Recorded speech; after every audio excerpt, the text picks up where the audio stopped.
আমরা যেটুক জেনেছি আজকে দুপুর 12:30টার দিকে মেঘনা ঘাট ইলেকট্রিসিটি প্ল্যান্টের কর্মরত ইঞ্জিনিয়ার এবং অন্যান্য কর্মকর্তাবৃন্দ ওনারা লাঞ্চের জন্য পার্শ্ববর্তী রেস্টুরেন্টে গিয়েছেন, নিজস্ব ক্যান্টিন। হঠাৎ করে কিচেনের ভিতর থেকে একটা বিকট শব্দ হয়ে আগুন ধরেছে। এইটুক পর্যন্ত জানা গেছে। কিভাবে আগুনটা জ্বলেছে, সিলিন্ডার ব্লাস্ট হয়েছে না অন্য কিছু হয়েছে, ওনারা কেউ বলতে পারেনি। এটা এখনও বোধহয় আমরা জানি না। ক্যান্টিনের ভিতরে ওখান থেকে 12 জন রোগী এখানে এসেছেন।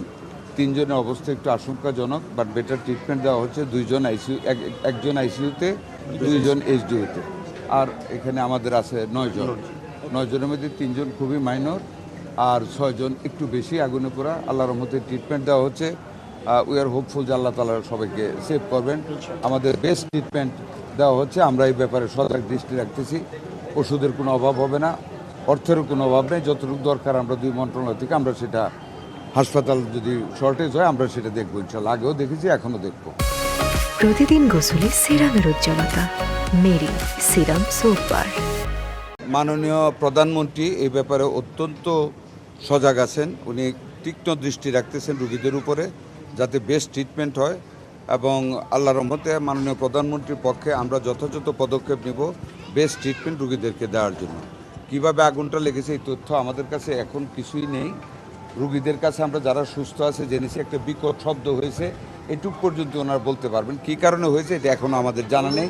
যেটা মাননীয় প্রতিমন্ত্রী বলেছেন, এটা আগামীকাল তদন্তের পরে আপনাদেরকে এটা জানানো। যারা এফেক্টেড তাদেরকে কিন্তু ভিটামিন এটা দেওয়া হয় না, যারা নন এফেক্টেড তাদেরকে দেওয়া হয়। ভিটামিন এর প্রশ্ন তুলেছেন। বিগত সরকার ভিটামিন এর ক্যাপসুলের ক্যাম্পেইনটা বছরে 2 বার হওয়ার কথা। 2024 সনে একবার হয়েছে, ওখানে একটা ঘাটতি পড়েছে।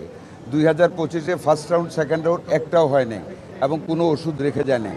আমরা স্বল্প মাত্রা ওষুধ বিভিন্ন সোর্স থেকে নিয়ে আমরা চালিয়ে যাচ্ছি, বাট এটার একটা শর্টেজ আছে।